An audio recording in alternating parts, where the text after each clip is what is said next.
Hello everyone. Now we begin our first session, the formal session after inaugural session. For this session we have two eminent speakers. One is Professor V. Sanil. And another is Professor Nishat Patnaik. I invite Professor Sanil and Professor Patnaik to on the dais. And for this session, I would request to Professor Nirmal Chakravarti to be the chairperson of this session. We have Professor Sanil. He is a professor from Department of Humanities and Social Science, IIT Delhi. And I asked brief biodata, but he is very hesitant to give, or he's not interested in it, but he is a well-known scholar, expertises in continental philosophy, phenomenology and other non-analytic tradition. He will be speaking on philosophy as an amateur pursuit.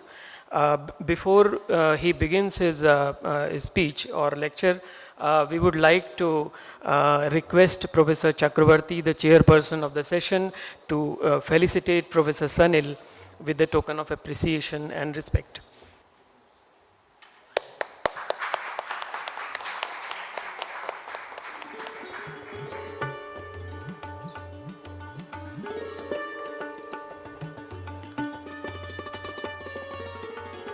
So now I request Professor Chakravarti to chair this session. Welcome back to the first academic session of this convivium. We are very happy to have two very distinguished philosophers with us in this session, Professor V. Sanil and Professor Nishat Patnaik. Professor Sanil is one of the senior most professors of our country. He belongs to the Humanities and Social Science Department of IIT Delhi. At one point I remember he was seriously engaged in philosophy and film. And I don't know whether you're still continuing with that.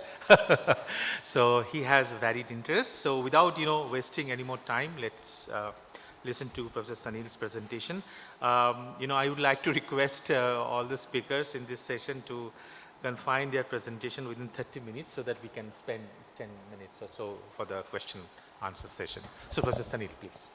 Dear Professor Chakravarti and dear friends, I thank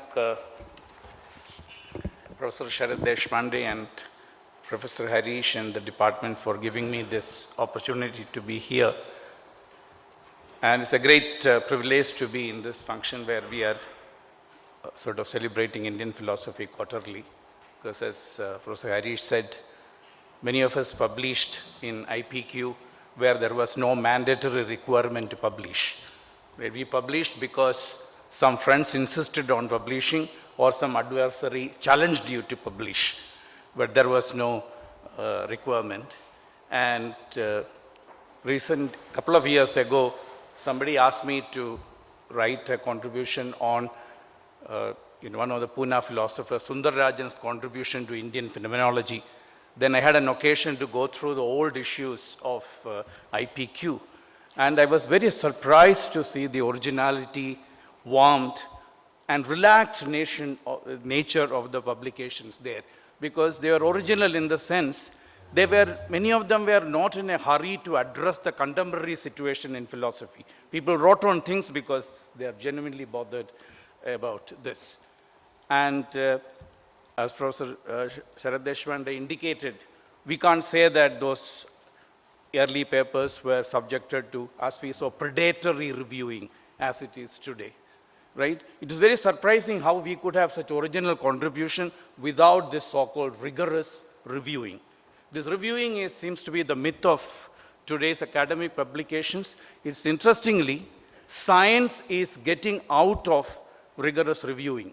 See, for example, you know that Neil Ferguson's paper, which set the basis for non-pharmaceutical interventions during COVID, lockdown, masks, etc., it came into effect and the paper was reviewed and published only after 8 months, right? Today, knowledge cannot wait for this long reviewing. Now, what exactly the opposite? That's where the convivium becomes important. I also had the great opportunity to be, with many Pune philosophers, including Professor Deshpande in the convivium. Convivium is where we lived together and thought about things. There, the review happened before you write, not after you write, right? So many of the strength of these papers goes into these kinds of pre-reviewing, which was, there. And today what from all those experience is that I want to recollect under the idea about philosophy as an amateur pursuit, right? I start by saying that today, Doctor of Philosophy is a degree awarded to the highest learning in any field, right? But including philosophy, it's strange that we have Doctor of Philosophy in philosophy. So when Kant in the context of faculties think about the distribution of departments in a university, he finds that university is a philosophical institution, rational exchange of ideas, etc. Hence, you have Doctor of Philosophy for every discipline. But can philosophy be yet another department in it, right? So I start thinking about amateur because there's a certain other way we need to behave, not as a discipline, right? Now, I don't want to say that this is something to do with academic and non-academic. I'm not going to talk about non-academic philosophy, partly because today academic institutions are under great threat. And I don't want to be, this is not the time for us to talk about anti-academic discourse. And also, philosophy is one discipline where anti-philosophy can give you a career in philosophy, right? Most of the contemporary philosophers are anti-philosophers. And outside the academy, it's not all that radical, right? You either face corporate neoliberalism or religious fundamentalism if you look for philosophy outside the academy. So we need to think about philosophy or this amateur philosophy. Amateur has come from Latin amare, which is somebody who loves it for the field, because philosophy already includes a love in it, love for truth, wisdom, but there is something else to do with that love, loving love in a different manner. And I also want to just say that I am also not saying that, we are not talking about interdisciplinary research. Interdisciplinary means usually that you are disciplined in one discipline and then you have complicated problem. Many people come together to do this, right? So you are expected that you need to master some fundamentals in some discipline. Now, amateur is not, is interested in fundamentals, but he is not a fundamentalist. And as you know, this myth is great in science, in technology, where you think that you need to have basis in mathematics and science in order to do engineering.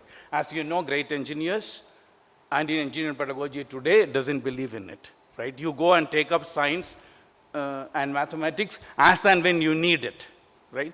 And it's interesting that it's only in humanities and social science department we have a course called research methods. In no science department you will find research methods, right? We think that these guys are really made it because they have some method, so we need to imitate it and all that, right? So amateur is not. And Professor Chakravarti has given us a very deep and comprehensive idea about that Socrates. And I just want to start by saying that Socrates is one of my figures of amateur thinking, because Socrates, as he said, showed that everybody is inconsistent. Why? Because there was an oracle in Delphi which said Socrates knows everything. So people went and asked Socrates. So he said, look, the only thing I know is I know nothing. Now both these have to be true, right? Delphi cannot be true. He knows everything. Then he also has to be, since he knows everything, what he knows has to be true, right? The only way Socrates can practice this is by showing that everybody else is inconsistent, right? So where he say, whether he has any consistent knowledge, as Davidson what said, people go there to definitions of justice, truth, etc., and Socrates will prove they are inconsistent. Did he say anything consistent? Davidson says he managed to define mud as a combination of sand and water, right? This is one of the few things you find there. Otherwise, you don't find any positive definitions. And another aspect of this amateur thing, I find a very minor dialogue called latches. Now, Laches is a dialogue where two of these great Athenian administrators, Lysimachus and Melesius, they spent all their time in the administration, so they didn't give good education to their children. So they wanted to say, whom did they send their children for education? And there's a new teacher has come to the local academy. He teaches sword fighting, right? So should we send our son to that institute? So they actually contact through knowledgeable people, Laches and Nicias, whether you do it. So Laches said, look, he is a great teacher. I have seen him performing in the other, but Nicias says, look, I have seen this teacher in actual battle. He's a coward. So should we send him? So they said, let us go to Socrates. Now Socrates, the first thing Socrates says is, any dialogue, he will change the subject. He said, look, that's not, we need to find out the virtue of the sword player is courage. We can settle it only if you know what courage is. Now, he will show that both Laches and Nicias are inconsistent in their idea about, though then they said, okay, you tell me. So Socrates says, look, you can give advice only if either you should have a good guru, I don't have, or you should have produced good PhD students. I haven't produced any. So I cannot give anything, right? So totally disappointing situation. And there Laches says, but let us learn from him, because whatever he talks, there is Dorian harmony in his voice, right? So this Socrates as a parrhesiast who will relate to himself and to others as a relationship to truth is characterized by the musical quality of his utterance, not because they are adequate to any reality or they are consistent, etc. Now, it is the classical idea about amateur. Who is the example of amateur in the present contemporary philosophy? For me, it is Alfred Whitehead, right? And why Whitehead? Because he is one person, he is the analytical philosopher, continental, we can't say, right? He was the co-author of Principia Mathematica, and Russell, even in his later times when he has asked what is analysis, he often gave Whitehead's definition of analysis, but Whitehead had disappeared from the syllabus, contemporary syllabus, right? You don't find Whitehead anywhere. And interestingly, one of the Indian amateur thinker, which we have already named, Ramachandra Gandhi, wrote a book on Whitehead, which is not available any longer. Now, Whitehead says there are two kinds of philosophy.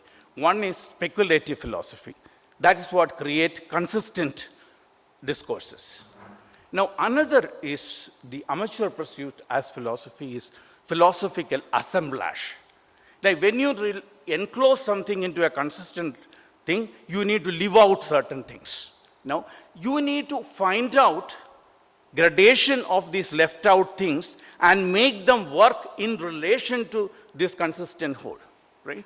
And if speculative philosophy closes the horizon of philosophy, assemblage opens it up, right? And he connects the actual want of philosophy. He says, philosophy deals with everything. That's what the idea is, right? You don't play safe by saying we only talk to this also. And he also says, we cannot keep the sciences apart, still less their objects, such as physical and mental.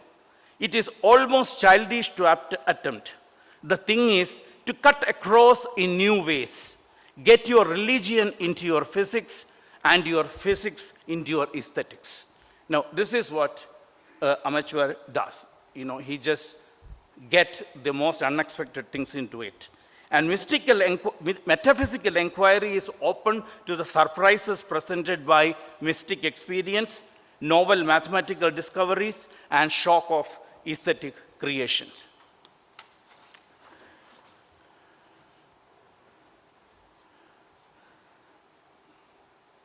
Now, a couple of other examples since we don't have time to go into the details, I will just speak with examples.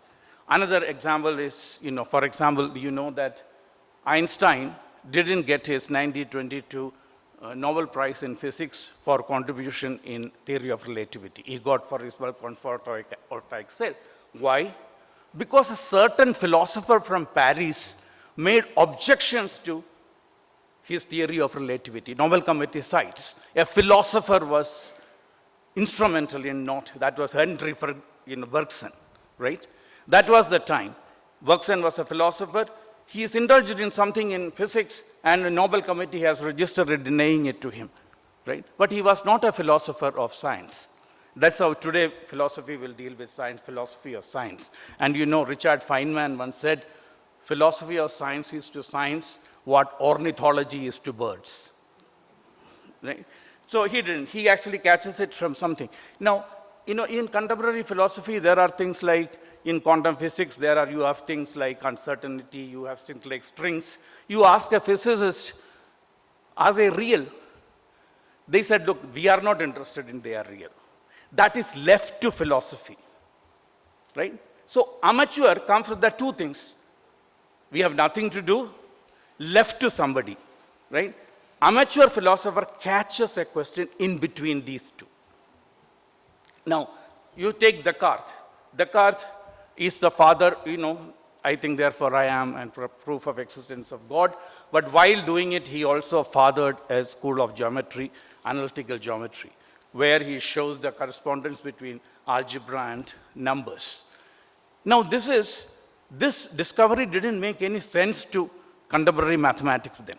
Right? You needed to have Pierre Fermat to come and interpret it and make it friendly to mathematics. But you open a field of mathematics, you indulge in something which is not your field, which has foundational significance. Take Leibniz. Leibniz starts calculus. But the mathematics of that time, it was not a significant relationship. You need to have Newton in order to make it work. And these are what I call the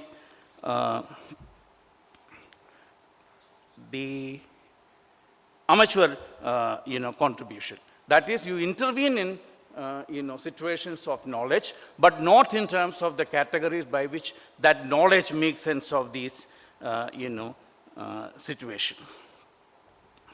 And quickly to tell a few other ways in which for the amateur, we often say that philosophy is only problems. You know, our undergraduate students always ask, you guys have been asking what is reality, what is knowledge, so many things. You have never given us any answer.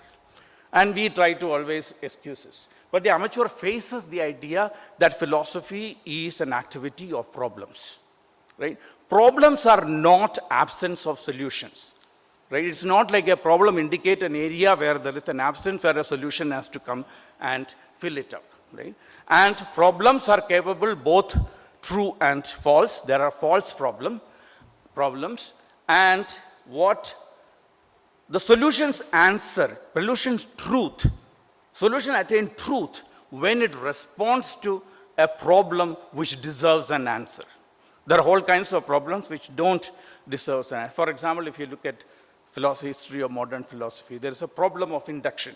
Hume forms it, and then Nelson Goodman reforms it, and then Kripke reforms it. Now, very often people say, oh, there's some problem with that solution. That's not the issue. The issue is that the task of the philosophical activity is to keep that problem open, right? And you indicate some special cases where people can actually slip into solutions. So I want to say that this is a distinction between philosophy of axiomatics and philosophy or problematics, right? And amateur always look at, and he doesn't look at problem in the image of solution.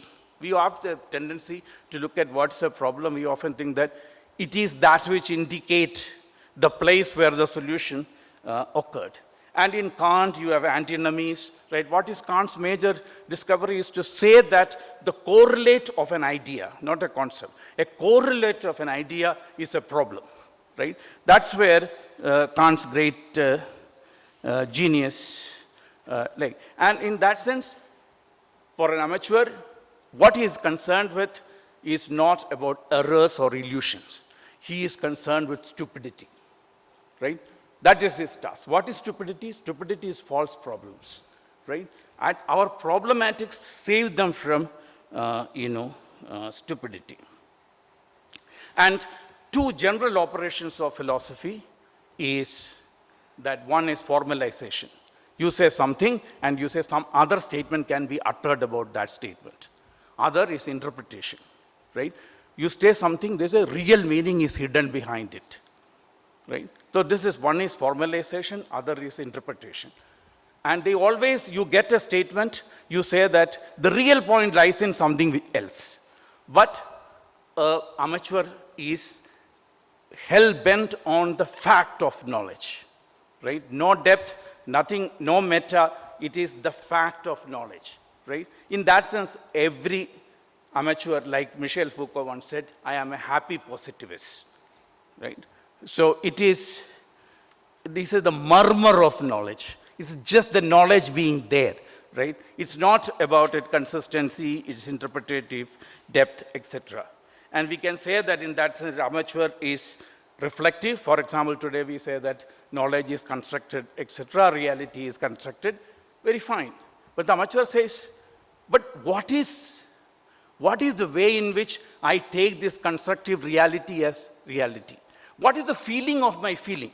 That's the question which the amateur often asks. In that sense, it is reflective, it's world-directed, it's also a collective feeling, right? That is, you actually works with others, right? If you are forming a figure of a, amateur is a normal trekker who goes to mountain climbing, right? And you pick up all these things. On the one hand, you are open to what you call the felicity of the situation. Next moment, the thing is going to, the stone is going to tipple into a new challenge.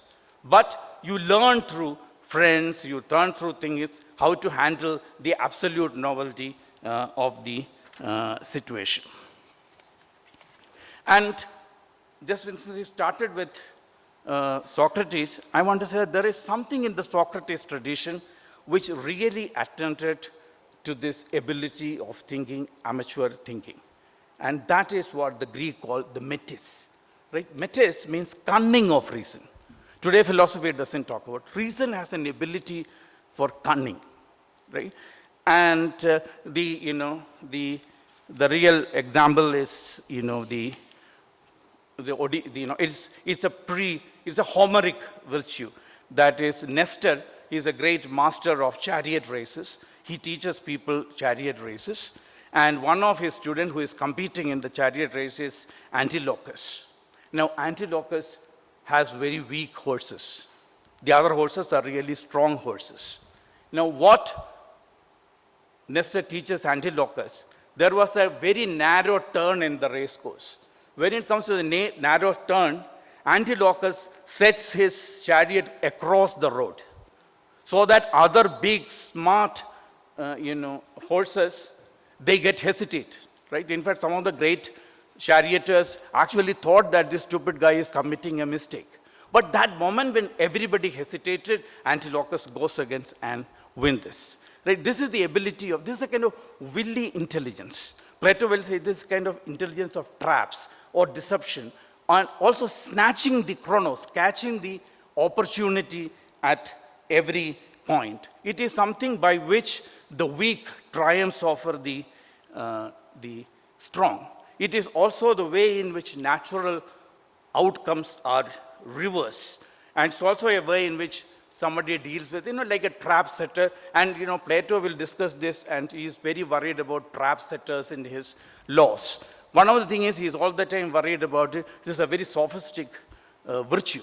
And what Plato really found out is that when he talks to the sophists manage to create something false, right? He creates something which has the force of the false. And Plato thinks that he can master it with the form of the true. But the incompatibility between the power of the false and the form of the true, this is what he is troubled by the sophist. So these are some of the agility, etc.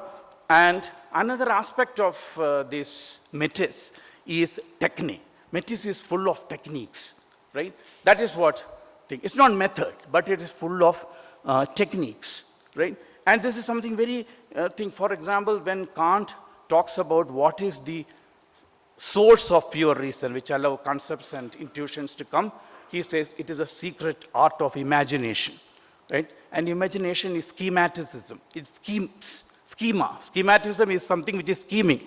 But Kant is scared of this insight. So first edition, he will say it is the secret source of concepts and intuition. Second edition, he will withdraw it. And he says, look, it actually obeys understanding. Right? And if you take the word schema later in Thomas Kuhn, he will say that the foundation of science, he will have a conceptual scheme. But he will miss the word scheming in it, and he will say it is actually a disciplinary matrix, which is exactly its opposite. Whereas his friend Paul Feyerabend will write against method, a very anarchist test, right? And Davidson, one of the really sincere, simple-hearted philosopher, will say that if conceptual scheme doesn't have Metis in it, then it is a dogma of empiricism. But later, Davidson will realize that he notices that his own sentences from Essay on Action and Events appeared in the painting of Robert Morris, Blind Time drawings. Then he asked the question, he is a truly amateur, he faced truly amateur, that his own writing appears in a MoMA painting. Then he writes The Third Man, right? The essay, which became the Gallery Bourget. Now, it's a true example of an amateur engagement by a very serious mainstream philosopher. And another thing is Alan Turing. Alan Turing actually proved, but he didn't prove that machines can think. He said, if you want to give an adequate idea of thinking, you need to include machine in it. Right? That was his idea about it. That is, there is machine, Metis, right? And the Metis was actually a goddess, right? And the Zeus actually wed Metis, and they had a baby. She was pregnant. And Zeus was very scared. If Metis gives birth to a child, the child will have the ability of Metis, and it will challenge Zeus. So what Zeus did is a super Metis. He swallowed his wife, pregnant wife, so that Metis is in him. Now, if any other person uses Metis, Zeus will come to know about it. Now, this is philosophy's eternal dream. It can actually swallow the amateur with his Metis so that it will really figure out what is going on, in it. And quickly, I don't have time to go. I wanted to give two Indian examples for this. Both are related to Pune. One is D.D. Kosambi. He was a historian and also a mathematician. Now, Romila Thakur once asked, so he is a mathematician, historian, why didn't he write the history of Indian mathematics, right? But Kosambi says once, he says, I am working in history so that I can make a contribution to mathematics. Now, why do you work in history to make a contribution to mathematics? And there is a long tradition where, Husserl, when he wrote Origin of Geometry, he asked, what is this geometric activity? It's not ontological entity like circles and squares, nor anything called a method which occurs. It is a sense of historicity, right? It is the cunning way in which actually geometricians have been dealing with it. The sense of historicity is this. That's what makes it, right? So you will see that he was very clear he was doing it. And he is one historian who had regular correspondence with Einstein. And he wrote a paper on Riemannian geometry, but published in Indian Journal of Agricultural Economics, right, on Riemannian geometry. Because he said, look, this is the only way you can make contribution to cutting-edge science from this jungle of India. And of course, his people who are jealous of him at TIFR will kick him out of TIFR because you are published in a UGC non-indexed journal, right? He lost his thing. So it's for us who want to really work on the amateur, we have a great. Another one is Ramachandra Gandhi, which we discussed, Strawson's student, right? Later came here and perhaps the only Indian philosopher who responded to the demolition of Babari Masjid, right? Wrote a whole book on Tayyab Mehta's one painting, but that book is not to be read. Philosophers can't read it because there's nothing on aesthetics in it, right? And artists can't read it because there is nothing on artistry in it, right? And what I want to, the height of amateur creation in Ramachandra Gandhi was this philosopher actually composed 6 Kathak dramas with Shovana Narayan. So we have to ask, why did a well-trained analytical philosopher had to compose? Of course, one thing is that in seminars you only get 15 minutes to talk. He could get 2 hours on the stage with some of the best artists. But, you know, why did he do it? And suddenly, while I was listening to the Malia's talk, I also remembered that this one contemporary German philosopher who wrote a book called Critique of Cynical Reason, Peter Solterjik, who was in Pune. He was a Rajneesh Bhatt, right? He spent many years. So there could be a revival of, amateur thinking from Pune. And the last person, again, is connected with Pune, is Ambedkar. Ambedkar, in philosophy of Hinduism, says that he has a, there are 2 ways of relating to truth. One is true cognition, and the other is love for truth. He says problem in India is that we had ruthless cognitions, but they were restricted to communities. So this true cognition in India was never, sort of inflicted with love for truth. And truth is a very powerful passion. So if it is not loved, it creates hate. And caste hatred in India comes from our skewed relationship to truth. And he said, look, true cognition is philosophy and love for truth is religion. And you know what religion for Ambedkar was? Something for conversion, right? Not that you go into the right religion, but religion's only significance is that you can convert into something else. That is a very typical, thing. So I will conclude by saying that just one sentence, philosophy we often associate with argument, and argument is a great, Ramu Gandhi used to say that argument should be conducted as prayers, right? So argument, meditation, contemplation, and including warfare, right? Traps, metis, deception, to agility of reason, these are all part of it. That for which we need to develop a theory of gesture to do this. But what amateur summary does is that between philia, the love, before it reaches Sophia, right? It takes hold of some. This is the practice of seduction. There is no love without seduction, right? This is the time of seduction and various polymorphous activities which are actually part of, love. And that's perhaps one way in which we could keep our activity going. Thank you.